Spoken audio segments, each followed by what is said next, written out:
Finally budget को introduce कर दिया हमारी फाइनेंस मिनिस्टर निर्मला सीतारमण ने। जैसे कि हम सब जानते हैं कि 1 फेब को बजट को इंट्रोड्यूस किया जाता है, तो आज 1 फेब को बजट को लोकसभा में इंट्रोड्यूस कर दिया गया।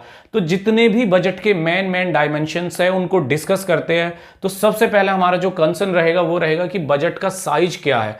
इस बार जो गवर्नमेंट ने बजट का साइज रखा है वो रखा है 53.5 lakh crore rupees. Means government जो नेक्स्ट ईयर खर्च करने जा रही है वो जा रही है 53.5 लाख करोड़, जो लास्ट ईयर के कंपेयर में काफी ज्यादा है। लास्ट ईयर का जो एस्टिमेशन था वो था 50.65 लाख करोड़ रुपीस, जो कि इस बार है 53.5 लाख करोड़ रुपीस जो गवर्नमेंट नेक्स्ट ईयर खर्च करने जा रही।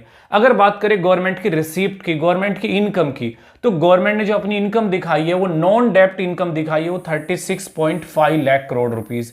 मींस विदाउट लोन की नॉन डेप्ट इनकम जो दिखाई है गवर्नमेंट ने एस्टिमेटेड की है 36.5 लाख करोड़ रुपीज, जिसमें 28.7 लाख करोड़ रुपीस दिखाया है जो टैक्स से पैसा आएगा, जो टैक्स के थ्रू जो कलेक्शन होगा।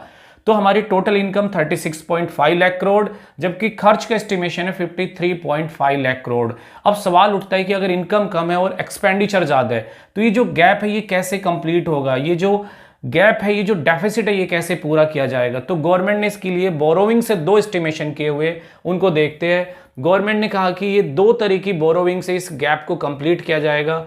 जो पहली बोरोविंग की जाएगी वो की जाएगी net market borrowing, means market से ये पैसा उठाया जाएगा। नेट मार्केट बोरोविंग की जाएगी जो अराउंड रहेगी 11.76 लाख करोड़, 11.7 लाख करोड़ रुपीज जो रहेगी नेट मार्केट बोरोविंग। और जो दूसरी एस्टिमेशन की है बोरोविंग की वो की है ग्रॉस मार्केट बोरोविंग, जो अराउंड रहेगी 17.2 लाख करोड़ रुपीस। तो गवर्नमेंट ने जो ये गैप रहेगा एक्सपेंडिचर और इनकम के बीच, इसको बोरोविंग के थ्रू कम किया जाएगा, जिसमें 2 टाइप की बोरोविंग रहेगी, 2 टाइप के उधार रहेंगे। मार्केट बोरोविंग जो नेट मार्केट बोरोविंग होगा और दूसरा ग्रॉस मार्केट बोरोविंग रहेगा जो 17.2 लाख करोड़ के आसपास रहेगी। तो अगर हम बात करें गवर्नमेंट की इनकम और एक्सपेंडिचर्स को, अगर हम इसे सेक्टर वाइज परसेंटेज में देखें तो कहां से किस सोर्स से कितनी इनकम आनी, किस सोर्स पे कितना खर्च किया जाना, तो इस डायग्राम के थ्रू इसको समझ सकते हैं। पहले देखते हैं गवर्नमेंट की इनकम के सोर्स क्या क्या रहेंगे नेक्स्ट ईयर जो एस्टिमेशन किए गए बजट में। उसमें सबसे बड़ा सोर्स एस्टिमेशन किया गया बोरोविंग, अराउंड 24% के आसपास गवर्नमेंट बोरोविंग से इनकम सोर्स इकट्ठे करेगी। इसके अलावा दूसरा बड़ा सोर्स जो गवर्नमेंट ने एस्टिमेशन किया है वो क्या, कॉर्पोरेशन टैक्स।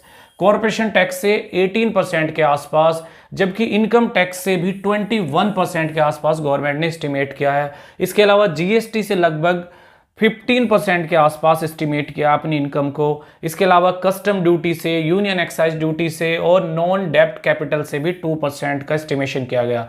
लेकिन अगर बड़े सोर्स की बात करें तो वो रही बोरोविंग, इनकम टैक्स और कॉर्पोरेशन टैक्स। अगर बात करें गवर्नमेंट के एक्सपेंडिचर सोर्सेज क्या क्या रहने हैं या गवर्नमेंट के खर्च कहां कहां पे सबसे ज्यादा होने, तो इसमें गवर्नमेंट ने अपने सबसे बड़ा एक्सपेंडिचर का सोर्स दिखाया वो स्टेट शेयर ऑफ टैक्सेस।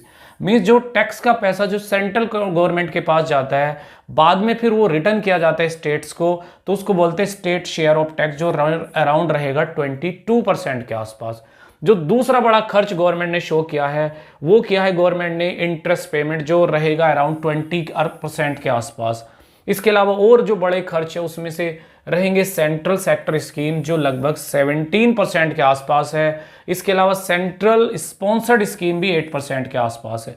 तो ये गवर्नमेंट के बड़े खर्च शो किए गए हैं, बड़े खर्च एस्टिमेटेड किए गए हैं इस बजट में, जिनमें सबसे बड़ा जो खर्च दिखाया गया है वो स्टेट का शेयर। अगर बात करें इनकम की तो इनकम सबसे ज्यादा दिखाई गई है वो बोरोविंग से। तो